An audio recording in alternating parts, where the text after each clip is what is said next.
Le terrain précédemment balisé et miné. Mais mort ou vif, seul contre l'objectif. Ton dispositif pour les gars de la Shadow. Prêt à plier, si t'es paré, préparé. Attache ton harnais pour un décollage dans l'infini. Arme sur la pala, Shadow compagnie, on t'accompagne. Vert et vert. Yeah. En mission sur terre, technique de la terre brûlée comme stratégie. Veni vidi vici, pas de trompe ni de fanfaron ici, pas de fanfaron ici. Nous sommes les boss basanés. Bizarre, yo, c'est MNLK. Et à Doom, on dit quoi? Bah on dit que ça va, c'est reparti pour une autre aventure. Yo, reparti, on est toujours là, tranquillement, donne ça, pas de pression. Tu sais quoi, honnêtement, hein, quand on a commencé à faire le podcast, se dire que on aurait déjà 25 numéros, franchement, moi je suis épaté, quoi. Ouais, en plus avec une certaine régularité, donc on a respecté ce qu'on préconise pour les autres, c'est le temps long et tout simplement savoir garder son rythme et tout. Et je pourrais dire que on se marre, hein, franchement. Ouais, on rigole bien, on est là, tranquille, peinard, et puis tu sais, surtout on le fait pas pour nous. Moi je parle pour moi, hein, parce que moi je suis un peu plus âgé, un peu plus, voilà, tu vois. Et je me suis dit, il faut absolument qu'on trouve un moyen de communiquer notre fougue, notre envie entrepreneuriale à une autre génération, parce que tu sais, l'inconséquence de certains jeunes aujourd'hui me fatigue. Franchement, tu sais, à un moment, tu te dis non, il faut faire ci, il faut faire ça. À un moment, je me dis putain, je suis fatigué, quoi. Ouais, mais parce qu'il n'y a pas de référentiel, tu vois. À l'époque, il y en avait quand même pas mal. Et aujourd'hui, tu as l'impression que même ceux qui sont dans notre génération, donc la quarantaine, sont extrêmement paumés. Donc, c'est difficile d'être exigeant avec des plus jeunes si les plus vieux sont paumés eux-mêmes. Bon, écoute, on va y revenir. Je voulais simplement reparler du podcast, simplement. Vous pouvez nous joindre sur contact@bossbazabiz.com. Le Facebook, c'est bossbazabiz. Le Twitter, c'est @bossbazabiz. L'Instagram, c'est bossbazabiz. Bossbazabiz, ouais. C'est ça, bossbazabiz. Et puis, on est là pour vous, quoi. Donc, on fait ce podcast de manière complètement désintéressée, du moins pour l'instant. Ouais. Bon, on n'a pas de sponsor, on est là, on met nos thunes dedans, on veut juste donner du conseil aux gens, faire en sorte que vous vous réveillez un peu. On parle des gens de notre génération, même si c'est parfois un peu tard pour eux parce qu'eux ils sont dans un autre trip de vie, mais surtout les jeunes générations qui veulent peut-être se lancer dans un projet entrepreneurial, faire des choses, etc. On veut leur donner la niaque, la pêche, leur montrer qu'en fait il y a des gens à côté ou des gens de l'autre côté qui ont eu le même parcours ou d'autres parcours qui sont similaires et qui veulent leur donner simplement de la force pour leur dire vous n'êtes pas seul. Si vous voulez entreprendre, vous voulez faire des choses, vous voulez conquérir le monde, c'est possible. Moi, quand j'ai débarqué de mon Cameroun natal en France, rien ne me prédestinait à vendre autant de disques, à devenir peut-être entrepreneur, à avoir certains projets. Mais voilà, j'ai cru en mon étoile et puis voilà, je continue, je suis sur le chemin. Je ne veux pas dire qu'on est arrivé à quoi que ce soit pour l'instant. On est toujours en route, on est toujours en train de pagayer, de lutter, d'avancer. Mais c'est ça aussi qui fait le sel de la vie. C'est pour ça aussi qu'on est heureux, quelque part. Parce qu'on fait des choses. Et nous sommes les boss basanés bizarres. On veut donner cette énergie, cette envie de faire les choses. Et ça, je pense que c'est très important. Alors, le thème d'aujourd'hui, c'est faut-il être connu ou concret? Alors, ce qui m'a inspiré ce thème, je me baladais de l'autre fois dans Paname. Bon, tu vois, je suis en train de Chémar. Bon, tout va bien. Chémar, c'est marché, pour ceux qui comprennent pas le verlan. Bref, donc je suis en train de marcher dans la street, etc. Et puis, il y a une meuf qui m'aborde. Alors, je suis étonné. Parce que, alors, c'est peut-être la force aussi des réseaux sociaux. Hein. Tu sais, elle avait une vingtaine, 25-30 ans. Tu vois, elle m'aborde, elle dit « Oh, Ménélique !» Je suis étonné. Je me dis « Quoi ? Une fraîche nid de 30 ans qui vient de m'aborder comme ça, qu'est-ce qu'elle me veut ?» Non, sérieux. Et elle vient me dire « Oui, putain, j'adore ce que tu fais, ce que tu as représenté, etc. Comment tu as été connu, comment tu as fait certaines choses, etc. Et moi, je voudrais faire comme toi, je voudrais être aussi connu que toi. » Je dis, what the fuck? Tu vois, moi, je ne l'ai pas fait pour être connu.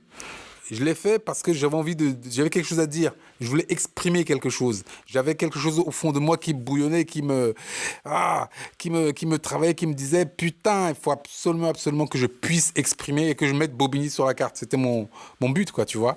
Et je me suis dit, bon, écoute, Si tu as envie de faire quelque chose, d'abord trouve ta passion, trouve ce qui te motive, ce que tu as envie de défendre par-dessus tout, et puis lance-toi, quoi. Et puis surtout ne lâche rien, quoi. Et elle me dit oui, mais bon, tu sais, c'est peut-être un peu long, moi je veux être connu comme toi. J'ai dit, qu'est-ce que tu veux dire à ça? Ouais, franchement, non, je suis dépassé, moi. Qu'est-ce que tu veux dire à ça? Je vais être connu. Bah oui, je vais être connu. C'est comme si c'était un métier. Moi, je suis connu. Et c'est ça, tu veux être Kim Kardashian, quoi. Et faire des selfies en longueur de journée. Ah oui, mais va donner ton boule si c'est ce que tu veux. Mais c'est pas ce qu'on préconise. Nous, on cherche le travail. Tu vois? Donc, mais Kim Kardashian donne pas que son boule. Si, elle donne aux photos son boule. Ben non, mais elle intervient, je crois que pour des causes. Oui, c'est ça, elle était voir Trump pour libérer une prisonnière américaine. Ah bah oui, quand même, tu vois, c'est un engagement quand même. C'est bien. Voilà, elle a au moins donc maintenant, on prend les prisonniers américains comme excuse pour aller faire des conneries, quoi. Non, mais ce que je veux dire, c'est qu'elle a certains éléments qui n'ont pas de valeur en termes d'être connue pour sa plastique et tout. D'ailleurs, dédicace à tous les chirurgiens esthétiques. Franchement, non mais excuse-moi, je suis obligé de le dire. Franchement, vous avez fait du bon boulot. Non, mais tu vois, aujourd'hui, c'est plus girl power, c'est silicon power. Ah bah, silicon power. Il y a aussi des basanés mecs qui veulent devenir comme Schwarzenegger. Tu vois, j'en ai vu un qui s'est fait implanter des faux muscles en silicone. Tu vois, donc d'un côté comme de l'autre, c'est la même connerie. Tu sais, justement, par rapport à la voix, j'ai vu que récemment, ils ont fait une découverte majeure qui permet de changer les cordes vocales. En fait, j'avoue qu'à un moment donné, je me suis posé la question, mais la seule chose qui me fait flipper, c'est en fait d'avoir du coup une voix fluette, une voix... Un peu comme la mienne quand je parle comme ça, quand je suis content. Non, pas comme la tienne, mais peut-être comme un enfant de 3 ans et tout. Donc je me suis dit, je vais rester là où j'en suis et tout ça.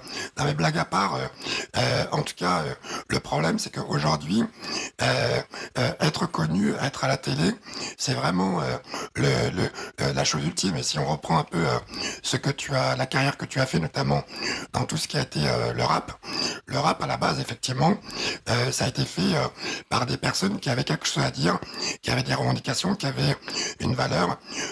On en a beaucoup parlé ensemble, mais tu avais dit que toi, il y avait aussi le côté justement à Saint-Denis, l'université, où vous aviez... Moi, j'étais de Paris 1. Ah, Paris 1. Attention. Désolé. Il y a les uns et les autres. Non. Désolé. Je n'étais pas de Saint-Denis, monsieur. Moi, j'étais à Paris 1, Panthéon-Sorbonne, s'il vous plaît. Voilà. Attention. Solar, c'est à Paris 1 que tu as rencontré? Non, je l'ai rencontré à Paris 8. Mais parce qu'en fait, il y avait un professeur qui s'appelait Georges Lapassade qui donnait des cours de sociologie du rap, etc., qui étudiait le mouvement. C'est pour ça que j'étais à Paris 8. J'ai une confusion, parce que je crois qu'il y a une vidéo où on voit justement en train de rapper tous ensemble. Et si tu veux, tu vois, il y avait quelque chose qui était vraiment la passion fédérée autour de quelque chose qui vous rassemblait.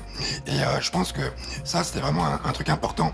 Sauf qu'aujourd'hui, justement, comme il n'y a pas eu de transmission de tout cet historique, il y a eu un peu un saut, tu vois, de puce, où du coup, les gens pensent qu'en fait, en définitive, être un rappeur, c'est être quelqu'un de connu. Et c'est ça la chose ultime. Alors qu'à la base, être un rappeur, c'était avant tout être quelqu'un qui avait quelque chose à dire, qui avait envie de déclarer des choses et qui avait envie de dire des choses, quoi. Non, c'est vrai. Je vais te laisser continuer. C'est juste pour dire, effectivement, nous à l'époque, on ne prétendait pas être connu. En fait, on rappait pour le kiff de le faire. Notre heure de gloire, c'était de passer dans une MJC avec 100 personnes devant qui faisaient ouais, tu vois, ou bien essayer de danser. Mais c'était tellement peu de choses. Et quand par exemple, tu vois, la dernière fois on a fait Bercy, Bercy, je dis Bercy parce que je suis un vieux, mais l'Accor Hotel Arena. On a fait l'Accor Hotel Arena, 25 000 personnes qui viennent et qui te congratulent pour ce que tu as fait il y a 20 ans, etc. Tu te dis, mais waouh, mais c'est complètement dingue, quoi. Et surtout, de te dire que tu remplis effectivement à l'époque le POPB Bercy et aujourd'hui l'Accor Arena pour du rap qui était une musique effectivement qui était très confidentielle. Moi, je me souviens d'être allé à des concerts. Bon, déjà, il y avait le Hot Brass, il y avait Gennevilliers et tout ça. Et donc, tout ça pour en revenir au sujet, c'est que, en fait, aujourd'hui, tu as toute une partie de la jeunesse qui se dit que le but, c'est d'être connu. Après, on va remettre ça encore dans le contexte du business.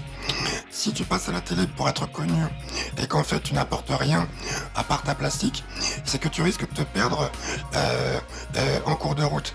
Moi, je vous invite à regarder justement même les discours et tout ce qu'a pu vivre Loana, justement pour ceux qui connaissent notre génération qui était dans Love Story, qui était, si je me souviens bien, la première émission de télé-réalité. Loana, elle n'est pas forcément à encenser ce fait d'être connue juste parce qu'on est passé à la télé. Parce que derrière ça, il y a eu des conséquences très très dramatiques pour elle, parce qu'en fait, elle était connue juste parce qu'on l'avait vue et pas pour ce qu'elle avait fait. Et donc, moi j'invite vraiment à être connue pour quelque chose, pour des exploits, pour sa capacité artistique, musicale, parce que en fait, derrière ça, c'est tout ce qui restera. Parce que sinon, ça va tout simplement faire un effet flop. Je me souviens plus comment s'appelait la personne qui était dans la firme des célébrités, qui était un jeune homme qui lui justement était à c'est pas Ventura ou qui était Oui, je vois, oui. Oui, celui qui passait pour être le gars le plus cool, le plus cool, le plus célèbre, le plus Voilà. super, le plus... voilà. C'est que à un moment donné, son discours a vraiment été sur cette posture-là. Et le problème, c'est que ça fait Le plus riche, le plus... ça fait pchit, quoi. Et derrière ça, est-ce que ça a valu sa richesse? Est-ce que ça a valu les choses? Non, je ne pense pas. Et c'est peut-être dommage parce que cette personne-là avait peut-être d'autres talents, d'autres compétences. Et je pense que il serait plus resté dans l'histoire s'il avait été connu pour d'autres choses, des qualités intrinsèques. Parce que je pense effectivement qu'on est tous, on a forcément des dons qui nous sont fournis par la famille ou par nos origines. Et du coup, on a chacun un potentiel à mettre en avant. On a tous un potentiel à en mettre en avant, ça c'est bien vrai, mais être connu n'est pas la panacée. Et encore une fois, tu sais, je préfère effectivement, avec l'âge, avec l'expérience, avec la bouteille, si j'avais été jeune à cette période, avec YouTube qui est en train de te faire de l'œil à chaque instant, où on te dit poste ta vidéo pour qu'on te connaisse, et puis être connu, c'est quoi aussi?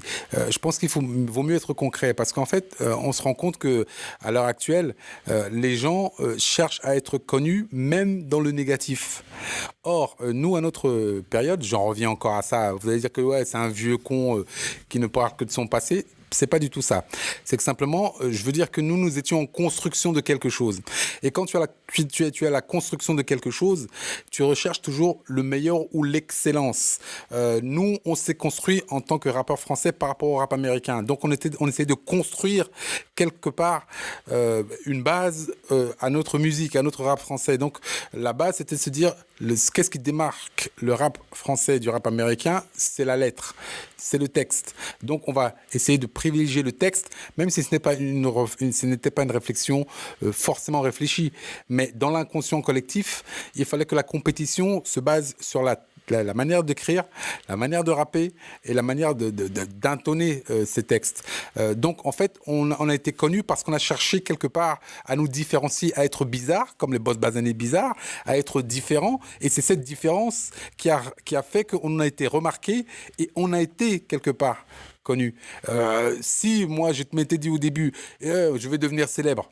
Ouais, ok, mais en fait, quand tu te dis je veux devenir célèbre, tu ouvres la porte à tout genre de conneries. C'est-à-dire que oui, bah bien sûr, tu peux devenir célèbre, bah, donne ton fion.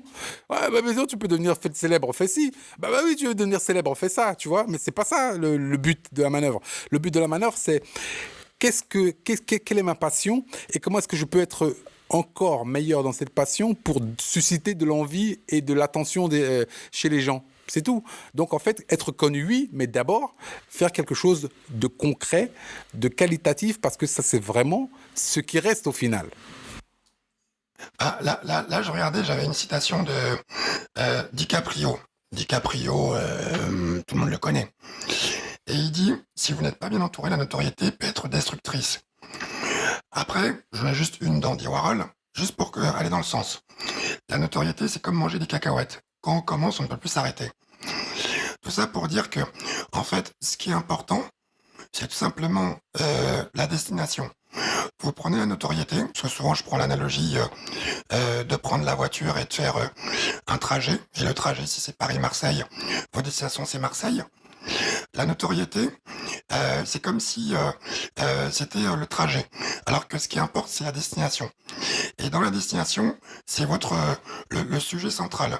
Si votre sujet, c'est de la lecture, c'est du cinéma, c'est du sport, travaillez votre destination, travaillez vraiment votre objectif, et le reste, en fait, ça viendra tout seul. Et ça me fait penser aussi, là, c'est une petite analogie pour tout ce qui est tous les entrepreneurs. On m'a souvent dit, ouais, non mais attends, tu sais, moi je veux créer une entreprise pour faire de l'argent et tout ça. C'est une grosse connerie de réfléchir comme ça. L'argent, quand vous créez une entreprise, c'est une conséquence d'un travail bien fait, et c'est une conséquence d'une constante, et c'est une conséquence d'efforts, et c'est une conséquence d'un résultat, de tout un cheminement qui réunit un certain nombre de choses. Vous ne pouvez pas commencer à faire une entreprise pour faire de l'argent. Et donc la notoriété, c'est exactement la même chose, c'est que ça ne peut pas être ce pourquoi vous faites quelque chose. Vous aurez la notoriété par rapport à ce que vous serez, ou par rapport à la légitimité de ce que vous portez. Mais si votre but ultime, c'est d'être connu, c'est-à-dire que d'une certaine manière, comme le fait d'être connu, c'est se fier au miroir des autres, au regard des autres, bah, c'est-à-dire qu'en fait, vous deviendrez la meilleure personne qui sera l'esclave numéro un des avis des autres et tout ça, quoi. Non, et c'est vrai. Et donc, de l'autre côté, être concret, c'est quoi? Être concret, c'est... j'ai pas de mots, en fait. Tu sais, je pense que... il faut je sais pas comment l'exprimer. C'est construire quelque chose. Quand vous construisez une maison, tout à l'heure tu me parlais des éléments factuels et de dire bah tiens quelles briques, quels éléments on pose. Être concret, c'est demain vous dites que vous construisez une maison. Après-demain, bah, il faut qu'on voit une première pierre, il faut qu'on voit que vous avez acheté le terrain, en fait, c'est ça. Non, c'est vrai. Et donc effectivement, construire sa petite entreprise, construire sa société, construire son avenir, brique par brique. Et simplement se dire, être connu en termes de temps, c'est quelque chose qui est très court, qui est très très succinct, qui est très fugace. Je viens aujourd'hui, je peux faire n'importe quelle connerie. Bah, regarde, par exemple, alors ce n'est pas une connerie en l'occurrence, mais c'est quelque chose qui est beaucoup plus, qui a de la valeur. Quand Gassama vient et sauve cet enfant en escaladant l'immeuble, il devient quelqu'un de connu parce qu'il a accompli un acte de bravoure. Mais cet acte de bravoure n'est qu'un instant. Il lui a fallu 30 secondes pour devenir connu. Effectivement, ça lui a apporté une notoriété, ça lui a peut-être apporté certains avantages. Mais, je veux dire, ça ne dure pas autant que quand tu construis un projet entier, pierre par pierre, et que ce projet devient pérenne. Donc en termes de durée et de temps investi dans la manière dont tu fais les choses, mieux vaut être concret parce que au final tu en tireras davantage de bénéfices, tu seras beaucoup plus rassuré parce que tu auras fait quelque chose qui dure, qui reste, qui est là, etc. Et en fait, être connu, c'est quoi? C'est être dans l'humeur du temps. Parce que effectivement, si le journal avait ouvert sur autre chose que Gassama qui sauve l'enfant, bah, on serait passé à autre chose. Effectivement, c'est un acte de valeur. Ça ne remet pas en cause la valeur de cet acte-là. Mais effectivement, comme tu l'as dit, être connu, c'est être dans l'œil amoureux de l'autre. Mais ce n'est pas être dans le côté concret, dans le sens où moi, je fais quelque chose quotidiennement pour améliorer les choses. Tu sais, moi, Coluche était connu. Mais ce qui reste de Coluche, c'est le Resto du Cœur. Parce que le Resto du Cœur, c'est quelque chose qu'il a construit et qui reste, et qui est dur et qui est là. Tu vois, c'est effectivement le fait qu'il soit connu a participé aussi à la notoriété de cette entreprise, etc., etc. Mais au final, ce qui reste, ce sont les Restos du Cœur.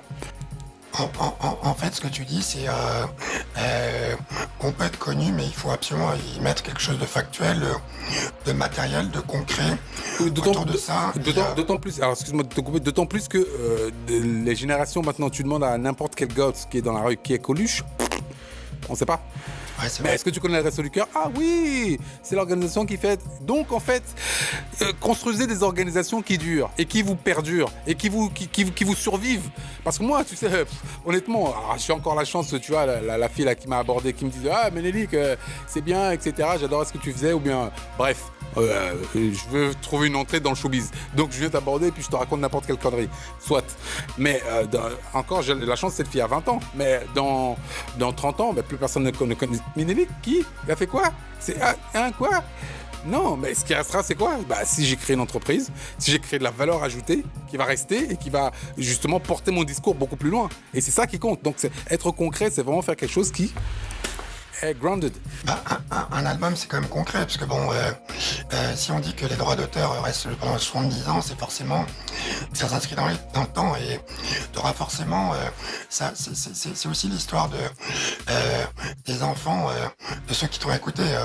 Moi, je sais que mes enfants, j'aurais fait écouter toi et d'autres rappeurs d'une certaine génération, parce que d'une certaine manière, c'était quelque chose de fondateur par rapport à une économie qui existe aujourd'hui et qui est florissante. Voilà quoi. Mais concernant ce que tu disais sur la notion de notoriété, c'est vrai qu'en fait, il faut pas juste se satisfaire d'être connu, parce que tout à l'heure, pour l'exemple que tu as pris par rapport à Coluche, ça m'a fait penser, il me semble que c'était Balavoine. Balavoine qui était très très actif à l'époque, qui était très engagé. Et là, dans la comparaison que tu as fait, effectivement, Balavoine en son temps était aussi engagé que Coluche. Mais ce qui reste, si ce n'est plus, comme si tu ce as n'est dit. plus. Mais ce qui reste, c'est aujourd'hui, c'est Coluche. Parce que comme tu dis, ce qui reste, c'est les Restos du Cœur. Donc quand on dit Restos du Cœur, on tire la pelote, on tombe sur Coluche et son historique.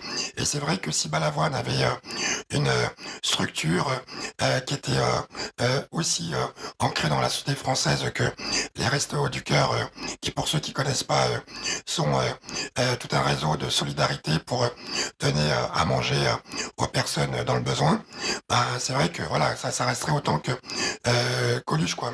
Et tu sais, je vais même aller beaucoup plus loin, alors, au risque d'en choquer certains, mais bon, c'est pas grave. Tu sais, souvent, on décrit, quand quelqu'un est président de la République, par exemple, tu vois, on décrit son action parce qu'effectivement, tu viens dans un temps limité, tu as 5 ans, 7 ans pour faire quelque chose, et c'est compliqué de satisfaire tout le monde, et de faire en sorte que tout le monde soit au diapason de tes pensées ou de tes réformes, ou bien bon, de ce que tu as envie d'accomplir, peu importe. J'ai le sentiment, tu vois, alors, parfois, tu sais, parfois je dénigre le modèle français, parfois je dénigre le modèle américain, parfois je dénigre le modèle africain, peu importe. Chacun a sa vérité. Mais j'ai quand même l'impression que nous avons eu, quand je dis nous, je me positionne, je dis la France, plutôt, a eu des présidents bâtisseurs. On a eu Mitterrand. On a eu Jacques Chirac qui a fait le musée du Quai Branly, Mitterrand qui a fait la bibliothèque François Mitterrand, et la pyramide du Louvre, les colonnes de Buren. Quelque part, les gens peut-être si tu demandes à quelqu'un qui a 15 ans, tu lui dis Mitterrand, peut-être qu'il ne saura même pas qui c'est. Tu vois ce que je veux dire? Mais la pyramide du Louvre reste. La bibliothèque François Mitterrand reste. Ce sont des choses concrètes qui ont apporté un plus à la culture française, un plus à l'image même de Paris et de la France, quelque part. Et je prendrai une analogie. Certaines personnes ont beaucoup décrié Wade au Sénégal quand il construisait des routes. On disait oui, mais Wade, il fait ce qu'il veut, ceci, cela, mais bon, on mange pas les routes. Très bien comme réflexion, je suis bien d'accord. Mais quand toi tu as une vision et que tu vas aller beaucoup plus loin que l'immédiat, Wade a fait les routes, donc en fait il a donné des infrastructures à son pays et il a construit la statue de la Renaissance africaine. Et cette statue, on disait oui, mais tu sais, c'est un peu coréen, c'est un peu comme si, c'est pas très africain, etc., etc. Mais maintenant, c'est devenu un point d'attraction de Dakar. Ceux qui vont à Dakar vont voir cette statue et se réfèrent à ça comme quelque chose qui a été laissé par l'un des nôtres, un basané illustre. Donc, tu vois, quelque part, qu'il a laissé quelque chose de concret, malgré ce qu'on pourra dire, malgré d'éventuels gabegies, malgré ceci, cela. Et de la même manière, il y a un dirigeant que j'admire beaucoup, un dirigeant basané que j'admire beaucoup, c'est Kagame. Aujourd'hui, Kagame a réussi à transformer son pays en moins d'une génération. Il a réussi à mettre en avant de l'excellence rwandaise. Chose qui était complètement impensable il y a 10 ans ou 15 ans. Tu parlais excellence rwandaise, on disait, ah non, attends, il y a antinomie là, entre excellence et rwandais, non, il y a un truc qui va pas. Pourtant, aujourd'hui, le Rwanda est considéré comme la Suisse de l'Afrique. C'est propre, c'est nickel. Et j'ai une anecdote. Il y a une amie qui m'a dit, au Rwanda, on ne peut pas circuler au centre-ville, à Kigali, la capitale, en babouche. On n'a pas le droit de circuler en babouche. Et ça a donc créé de nouveaux métiers. Il y a des gens qui sont en périphérie de la ville. Quand quelqu'un vient de sa campagne, il leur loue des chaussures. Donc on te loue les chaussettes, les chaussures fermées. Tu les prends pour la journée, tu vas te balader et tu reviens. Et tu rends les chaussures, tu prends tes babouches et tu retournes chez toi. Et je trouve que rien que dans l'état d'esprit des gens, la volonté d'aller plus loin, de faire quelque chose de différent, etc. Le président rwandais est quelqu'un de connu. Mais ce qui va lui survivre, c'est la qualité de vie qu'il aura donnée à ses concitoyens. Ce qui va lui survivre, c'est le concret dans lequel il va s'inscrire pour faire les choses. Et c'est ça qui compte. La notoriété, ce n'est que... c'est une maîtresse. Mais tu restes avec ta femme. Et ta femme, il faut quand même qu'elle soit belle. Si tu prends le premier de ton venu, écoute, c'est un peu tendu. Hein. Tu fais comment? Donc, en fait, tu avec la notoriété, etc., mais avec ta femme, tu construis quelque chose. Là, comme je dis, c'est même pas une question de physique, ça on s'en fout, mais c'est la construction, le fait d'être concret, de poser des choses et d'aller beaucoup plus loin avec ces choses-là. Et ça, c'est ça qui est important. Et je pense qu'il faut s'inscrire dans un temps long et dans quelque chose qui va nous survivre, quoi. Ça, c'est important. Excusez-moi, je suis un peu long. Non, mais il n'y a pas de souci. En fait, en résumé, on ne remet pas en question la notion de notoriété parce que il y a des gens qui sont faits pour justement apporter un autre courant de pensée, d'autres valeurs et forcément par rapport à ce qu'ils vont faire, ils seront, on va dire, un peu plus visibles que d'autres. Mais c'est juste que on dit que à cette démarche-là, il faut absolument y adjoindre une notion d'élément factuel et effectivement de traces du passage. On prend cette histoire de Hansel et Gretel avec la mie de pain qu'on laisse.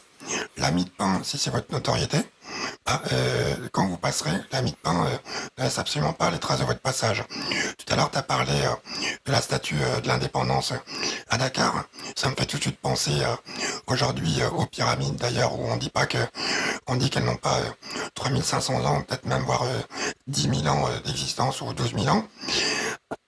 Soit construisez vos pyramides d'Égypte dans tout ce que vous faites. Ça veut dire construisez les traces qui serviront de marqueurs justement aux personnes qui passeront derrière vous, pas par égocentrisme en disant regardez j'ai construit une œuvre monumentale, mais c'est juste pour laisser une trace d'un temps, d'une époque, et qui vous permet à vous, génération suivante, de pouvoir apporter d'autres éléments pour que tout simplement l'humanité et les autres avancent, quoi. C'est juste ça. Parce que sinon, ça reste dans l'air. C'est comme certaines personnes qui font du déclaratif et qui disent ouais, il y a qu'à Faucon, il faudrait faire ci, il faudrait faire ça. Ça, c'est que des paroles. C'est-à-dire que vous brassez de l'air pendant des heures et à un moment donné, ça ne se cristallise pas en quelque chose. Mais si par contre, derrière ça, vous créez une association, vous écrivez un livre, vous faites un podcast, en tout cas, vous essayez de faire quelque chose qui laisse une trace plus durable, ça a tout son sens parce que tout simplement, ça permet aux personnes suivantes de se dire, ah ok, ils ont fait ça, je trouve qu'ils auraient pu me faire mieux, tiens, je vais reprendre ce qu'ils ont fait et je vais apporter des améliorations à ce qui a été fait. C'est très important. Et surtout, je pense que la notion de faut-il être connu ou faut-il être concret, c'est aussi la différence entre ce que tu parais et ce que tu es. Et en fait, souvent, ce que tu parais, c'est ce que la société te renvoie comme image. Tu t'es construit depuis que tu es tout jeune, une certaine image de toi-même. Donc, moi, je suis plutôt comme ci, comme ça. Donc, tu te berces dans cette illusion. Moi, je suis comme ci, comme ça, très bien. Donc, on te renvoie certaines images. Non, moi, je suis comme ci, moi je suis comme ça, etc. Et tu te complais dans cette image de toi. Donc en fait, tu es connu pour cette image. Mais ce qui va rester, ce n'est pas cette image que tu te fais de toi. Ça, ce n'est que du mental, où tu te dis non, finalement, je suis plutôt, je suis cool, je suis bien, je suis comme ça, mais c'est pas ça. Ce qui compte, c'est que demain ou après-demain, il faudra juste que tu fasses quelque chose. Et c'est ce que tu feras qui restera, et pas ce que tu es. Je voulais juste rajouter très très rapidement quelque chose. Tout à l'heure, on a parlé de sportifs, notamment de basketteurs. On a parlé de Michael Jordan et Magic Johnson. Juste regardez le nombre de basketteurs qu'il y a eu en NBA, ou des footballeurs qu'il y a eu. Et regardez ceux dont vous vous souvenez. C'est ceux qui ont fait quelque chose derrière tout ça. Parce que basketteur, ça a duré un temps. Et effectivement, pour tous ceux qui ont suivi le basket, en fait, on se souviendra de certains de leurs exploits. Mais ce que d'autres personnes comme Magic Johnson et Michael Jordan ont fait, et notamment pour Jordan, ce que tu me disais tout à l'heure, c'est des personnes qui ont su, derrière ça, par rapport à leur notoriété, construire de quelque chose qui laissait des traces, notamment investir sur des œuvres comme le Majordome, tout ça qui n'aurait jamais existé sans leur passage, et qui ont construit des sociétés qui ont permis d'embaucher des gens, qui ont permis de nourrir des familles, et qui vont perdurer peut-être même après leur mort. Et c'est ça dont on parle. Ce n'est pas qu'on dit qu'il ne faut pas être connu. On dit il faut être connu, mais la priorité c'est d'être concret. Donc en résumé, ça veut dire si vous faites quelque chose de concret et que vous êtes peu connu, ça a plus de valeur que de faire quelque chose de connu et vous n'avez rien du tout de concret. Tout à fait, exactement.